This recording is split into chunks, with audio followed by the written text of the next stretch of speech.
রাজি না হয়ে উপায় নেই। কারণ বিয়ে না হয়ে বাবার বাড়িতে থাকা, বাবা মায়ের, গ্রামের লোকজনের কথা শোনা কি যে খারাপ লাগে, কষ্ট লাগে, এটা যে শোনে সেই বুঝে, অন্য আর কেউ বুঝে না। সেরকম আমিও অতিষ্ঠ হয়ে গেছিলাম গ্রামের লোকজনের কথা শুনতে শুনতে। গ্রামের লোকজনের কথা শুনতে শুনতে বাবা মাও খারাপ ব্যবহার করতো, যে তোর বিয়ে হয় না কেন, বিয়ে হয় না কেন। বিয়ে কি ছেলে খেলা? আমি ইচ্ছে করলেই কি কাউকে বিয়ে করতে পারবো? পারবো না। তাই কোনো দ্বিধা না করে ঘটক দাদার কথায় রাজি হয়ে যাই। সবাই কেমন আছেন? আশা করি ভালো আছেন। আমিও ভালো আছি। তাই তো আপনাদের মাঝে আমার একটা জীবন গল্প নিয়ে আসা, যেটা আমার জীবনে ঘটে গেছে। আশা করি সবাই মন দিয়ে শুনবেন, আমার পাশে থাকবেন। গল্পটা শুরু করি। বিয়ে হচ্ছিল না আমার।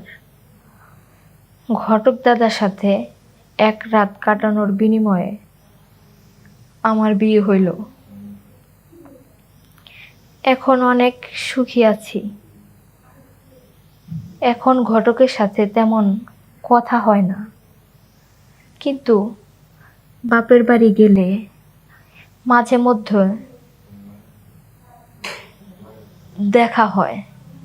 সে আমার এত বড় উপকার করছে, তার কথা না রাখলে কেমন হয়।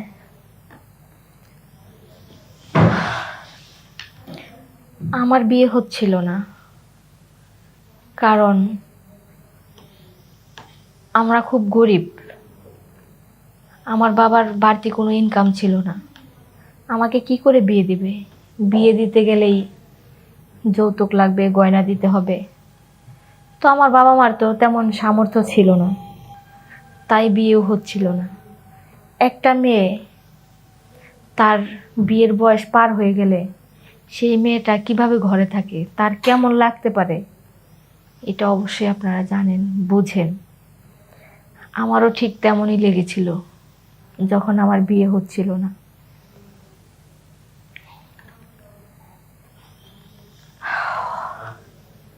অনেক কষ্টে দুঃখে দিন পার করি। আমার আশেপাশে আমার ছোট বোন যারা, পাড়া প্রতিবেশী, চাচাতো বোন, মামাতো বোন, তাদের বিয়ে হয়ে যায়, কিন্তু আমার বিয়ে হয় না।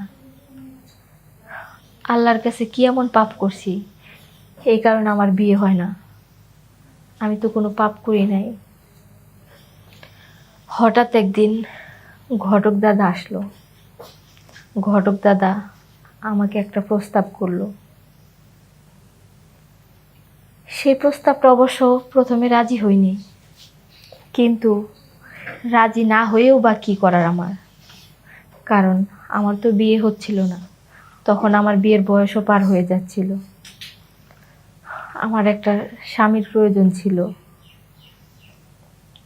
এই কারণে ঘটক দাদা আমাকে যা বলল সেই কথাতে আমি রাজি হয়ে গেলাম। সেই কথাটা কি সেইটাই বলবো এখন। যে কথা, ঘটক দাদার সাথে আমাকে এক রাত কাটাইতে হবে, তারপর ঘটক দাদা ভালো একটা ছেলে দেখে আমাকে বিয়ে দেবে।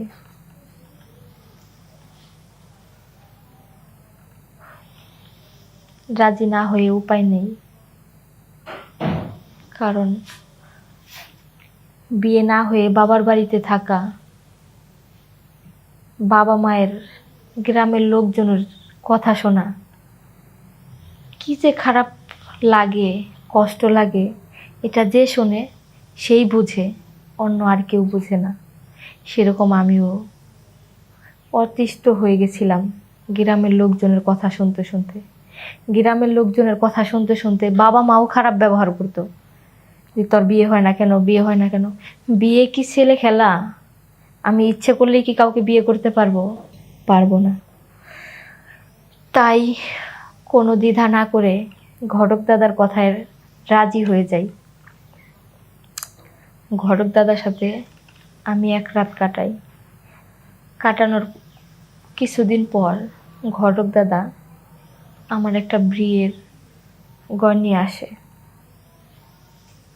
ছেলেটা ভালোই, মধ্যবিত্ত পরিবারের ছেলে। এক ছেলে, তার আর ভাই নাই, বোন নাই, এক বাবার একটাই ছেলে।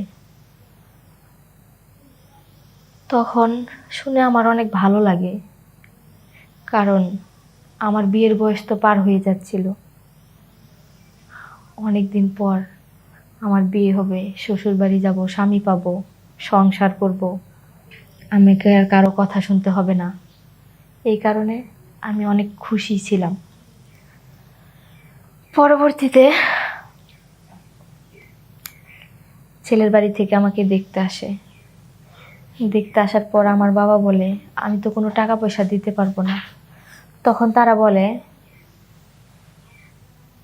আপনার বাড়ি থেকে আমি টাকা পয়সা ধন দৌলত নিতে চাই না, শুধু আমার ছেলেটা আপনাদেরকে দিয়ে আমি একটা মেয়ে নিতে চাই। আমার একটা ছেলে, একটা মেয়ে থাকবে, ছেলে দিয়ে মেয়ে নিব আমি। এই কথাটা শোনার পর আমার মনটা মনে হয় শান্তিতে ভরে গেল, কারণ আমি বিয়ের বয়স পার হয়ে যাওয়া একটা মেয়ে, তারা আমার টাকা পয়সা ছাড়া, কোনো গয়নাগাটি ছাড়া, তারা এমনিতেই আমাকে নিজেরা গয়নাগাটি দিয়ে বিয়ে করায় নিয়ে যাবে। আমার বাবা মা তো খুব খুশি, এবং কি আমার বিয়ের খরচটাও আমার শ্বশুর বাড়ি থেকে দেওয়া হয়েছে। তারপর আমার বিয়ে হলো, ভালোই স্বামীর বাড়িতে সংসার করতেছি, শ্বশুর শাশুড়ি খুব ভালো, শান্তিতে আছি। শ্বশুর শাশুড়ি আমাকে চোখে হারায়, মনে হয় একবেলা যদি আমাকে না দেখে তাহলে ওনাদের জানটাই বেরিয়ে যায়। তাও ভালো, ঘটক দাদার সাথে এক রাত কাটানোর পর ঘটক দাদা আমাকে ভালো একটা স্বামী এনে দিয়েছে, ভালো একটা শ্বশুর শাশুড়ি পেয়েছি তার জন্য। তবে ঘটক দাদার সাথে এখন আর কথা হয় না তেমন একটা। মাঝে মাঝে আমার বাড়িতে যদি যাই তাহলে ঘটক দাদার সাথে দেখা হয়, কথা হয়। মাঝে মাঝে দাদাকে রাতে সময় দিতে হয়। তারপরেও এটা নিয়ে আমার মনের ভিতরে অনেক সময় কষ্ট হয়, কারণ আমার স্বামীকে ঠকানো হচ্ছে। আবার অনেক সময় ভাবি যে আমি যদি দাদাকে সময় না দিতাম তাহলে তো আমি ফেরেশতার মতো শ্বশুর শাশুড়ি পেতাম না, ভালো একজন স্বামী পেতাম না। তাহলে দাদাকে সময় দেওয়াই আমার ঠিক আছে, খারাপ না। হয়তো উনি ওনার মনের চাহিদার জন্য আমার সাথে একটু সময় কাটায়, আর তো কিছু না। তবুও তো আমি সুখের ঘর পেয়েছি, আমাকে গ্রামের লোকের মুখ থেকে শুনতে হয় না অমুকের মেয়ের বিয়ে হয় না। আমার বাবা মাও বলে না যে আমার মেয়ে অলক্ষী। আগে প্রায়ই বলতো আমি নাকি অলক্ষী, আমার মুখ দেখলে যাত্রা ভঙ্গ হয়। এটা আর বলতে হয় না, শুনতেও হয় না আমাকে। এখন আমাকে নিয়ে সবাই সুখে আছে, বাবা মাও হাসি খুশি থাকে, গ্রামের লোকজনের কাছেও আমি ভালো। আগে গ্রামের মেয়েরা স্বামী সাথী নিয়ে ঘুরতে গেলে আমার কষ্ট লাগতো, কারণ সবাই স্বামী নিয়ে বের হয়, আমার ছোট ছোট যারা তারা। কিন্তু আমার বিয়ে হয় নাই, আমি স্বামী নিয়ে ঘুরতে পারি না, সবাই আমাকে নিয়ে অনেক কথা শোনাতো।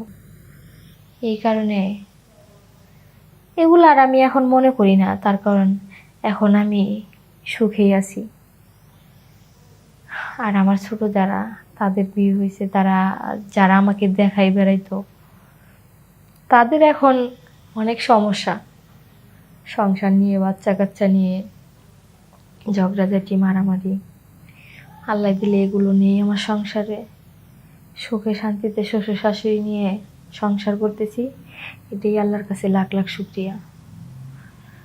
আপনারা সবাই ভালো থাকবেন। আল্লাহ হাফেজ।